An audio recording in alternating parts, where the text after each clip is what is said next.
Moderator for this session is Dr. Alexander Thomas and Mr. Kalyan Sivasailam talk about accelerating adoption of innovations in hospitals. A gross oversimplification of the way an LLM would work, right, is that words that mean or have similar semantic meaning are together, right? So, sun and hot, Bangalore and traffic, right? So these words are stored with each other, and that's what allows an LLM to predict words more accordingly. I'll give you two sets of words that are not near each other: cardiac surgery and factory. But there is somebody on the stage, Dr. Shetty, who has literally made the cardiac surgery factory, something that AI can probably never do with the inspiration, sir. Thank you so much. That was fantastic. I think, on a light note, I think CAHO has made a mistake. Because it should be Dr. Shetty who should be talking about health AI in a 10 trillion economy, and I should be pitching my product. But it turns out that it's the other way, and so I am going to give it my best shot. We're all, of course, there are doctors, there are entrepreneurs, there are admins, there are so many various types of people in this audience. But I think all of us, at some point in time, have been patients and or caregivers. And my story starts with a personal one, which is that when Syed, my co-founder, who's somewhere in the audience here, and I wanted to start 5C, Syed actually had a sudden and an emergency care situation where he was admitted into a very large hospital in central Bangalore.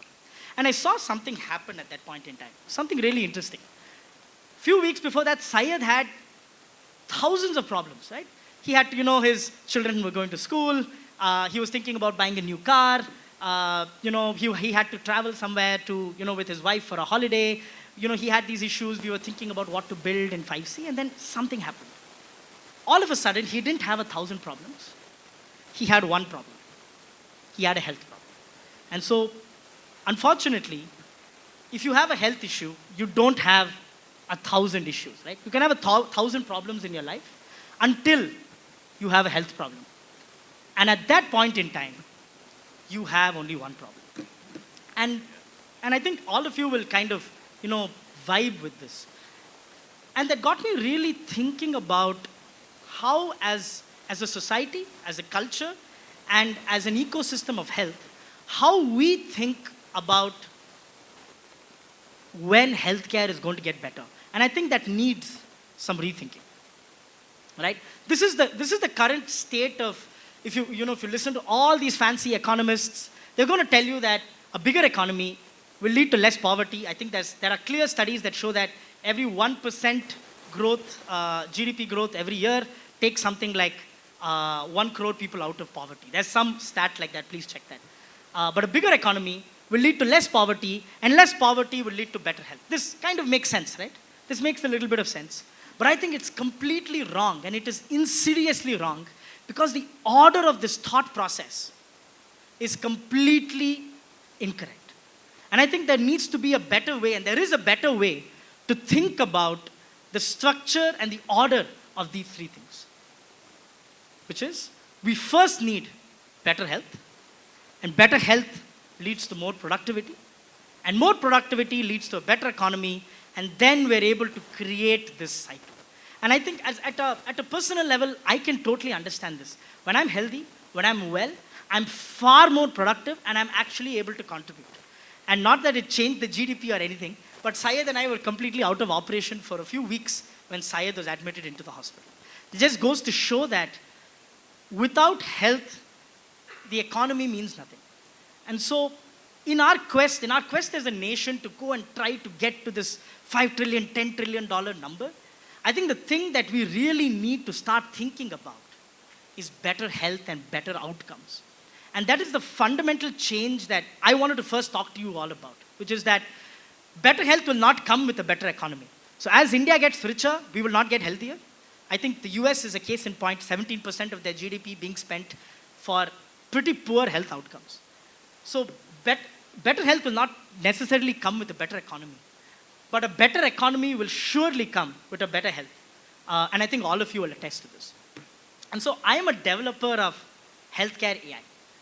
And I'm sure all of you are thinking, what is this guy standing here pontificating about this, and what is the role of healthcare AI? And so over the next few minutes, I'm going to talk to you about the role of healthcare AI in actually achieving this virtuous cycle. And it's time for some theory. In 1963, a famous economist called William Baumol theorized something which is now famously called Baumol's cost disease. It's a fundamental concept for us to understand the power of AI in any process, and specifically in healthcare. And William Baumol used the concept of shoemakers to really attest to this fact. Now, Baumol's cost disease states that wages increase when productivity increases. Now, that makes sense, right? Wages should increase as productivity increases. And Baumol's cost disease comes and bites us when wages increase while productivity doesn't. And I'll give you a couple of really, really good examples, right? If you look at the cost of building software, software engineers have gotten more and more and more productive, and they're really, banging out software faster than anybody else. Dr. Shetty will attest the kind of stuff that they've built at Atma at such speed, right? And wages of software engineers has increased as productivity has increased. Another great example is that if all of us here were sitting in the 1850s, probably very few of us would be wearing shoes, because shoes were a service. You had to go and get shoes made specifically. And what has changed is that the service of shoemaking from 1850s to today has become the good of shoe. Today you can go buy a shoe. Yes, you will compromise. Sometimes you may not get the exact size. But the service of shoemaking has become the good of a shoe. And that has significantly reduced the cost of a shoe. If anybody here is without shoes, I would be very surprised today. However, if you look at healthcare, and I can talk about at least radiology specifically, and Dr. Shetty, I'm sure you can probably validate, the productivity of a radiologist from the early 2000s has not really changed. 2004 versus 2024, maybe a radiologist can do a few more cases. They are much more learned, they are much more specialized. But in terms of pure productivity, the productivity of a specialist doctor broadly is not too different from productivity 20 years back. But of course, wages have increased, rightfully so. And so that is the problem of Baumol's cost disease, where wages have increased without a corresponding increase in productivity. And the beauty about AI is that AI is this tool that can literally has the potential to take the service of healthcare and make it the good of healthcare. To take the service of reading a radiology report and make it the good of reading a radiology report. And that is the fundamental premise around which there is so much hype. There is a lot of hype around health AI. But the fundamental premise is that health AI can convert the service of healthcare into the good. And that is a profound change. The service of shoemaking became the good of shoes, and today everybody has shoes. The service of healthcare has the potential to become the good of healthcare and really bring costs down. I think the theory is taking a long. There we go. I'm going to give you 3 examples of where health AI is already making a difference. Number 1, productivity. Right? Doctors using AI can and will be significantly more productive than doctors not using AI. I was in Australia as a part of a Government of India delegation just last week. And in Australia, health scribes are used, AI-based health scribes are used so that doctors are not spending any time on typing and just spending more time on patients. They have also realized that doctors are now 37% more productive using a health AI scribe than they were without it. Another example is my own home field of radiology reporting. A doctor can maybe read, a guy who's pushing hard can maybe read 100 X-rays a day. We have radiologists maintaining high accuracy at 300 to 400 X-rays every day, and while, of course, maintaining patient safety. faster outcomes for patients, better outcomes for hospitals, doctors being able to earn more. Productivity is a huge opportunity in health AI. Access. So many places that don't have fundamental access to a doctor could get access to a specialist health AI. I'm sure my friends at Dozy are working on something very similar, where there is basically an expert nurse or an expert intensivist at every bedside, not just the big hospitals, but across the country. There is, by converting the service to a good, you're making it transportable. And access is a huge opportunity in health AI. And finally, prevention. We talk a lot about, of course, hospitals are today built for sick care, but that's changing with people like Narayana 1 coming into the play. This is changing. Prevention is the name of the game. And I can give you an example of, there's a diagnostic center in Indiranagar called Medre. And if you go there, Medre will do a massive panel of blood, urine, cardiac CT, and a full body MRI screening, and give you a generative AI tool that can proactively help you manage your health. This is not fiction. If you go right now to 12th Main Indiranagar, you can walk into the center and get this test done. And this is powered significantly by a well-fine-tuned generative AI engine. So 3 examples, right? There is productivity, access, and prevention. Health AI, guys, is not a pipe dream. I'm not talking, about a pie in the sky, about a vision.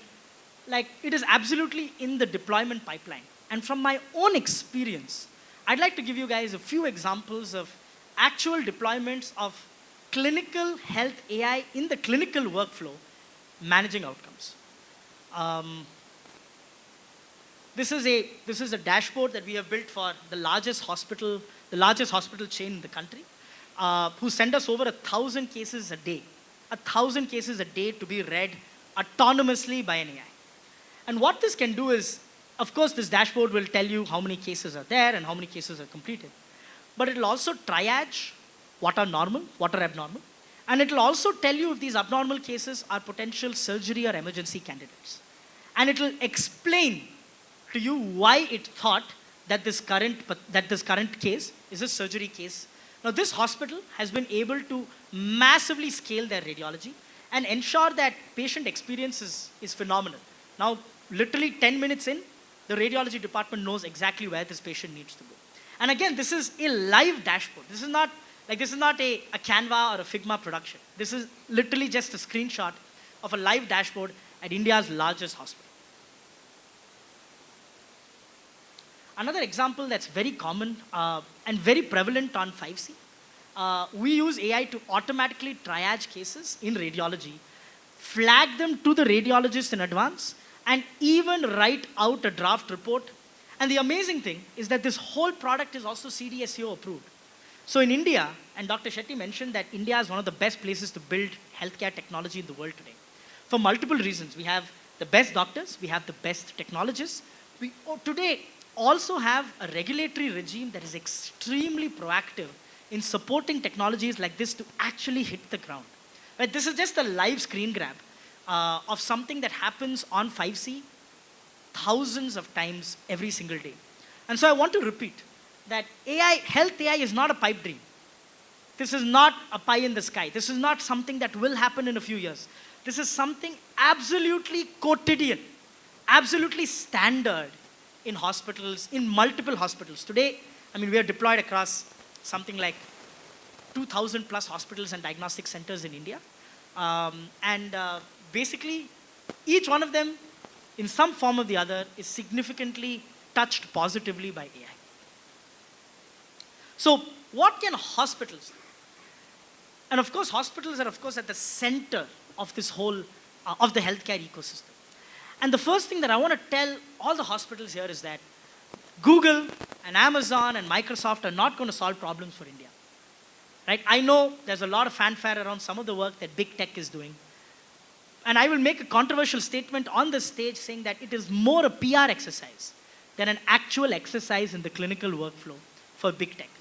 If India needs to solve its problems, its massive problems in healthcare, we need to build and deploy our own solutions. And so as just to quickly conclude, the opportunity for health AI in hospitals is immense. For all you hospital leaders, administrators, I want you guys to think through how you can actually experiment at least with AI in the clinical workflow. Because a lot of this stuff is not as far as you think. It is much more accessible. So I would suggest tons of excellent vendors out there. Talk to them. Understand what AI can do in your workflows. And today, there is a clear use case for not just better clinical outcomes, but genuinely better ROI using AI. And so finally, the future is here, guys. It is just unevenly distributed. Health AI is already here. And I invite you all to join in this revolution. And I hope I sent you away with some thoughts today. Thank you. Thank you.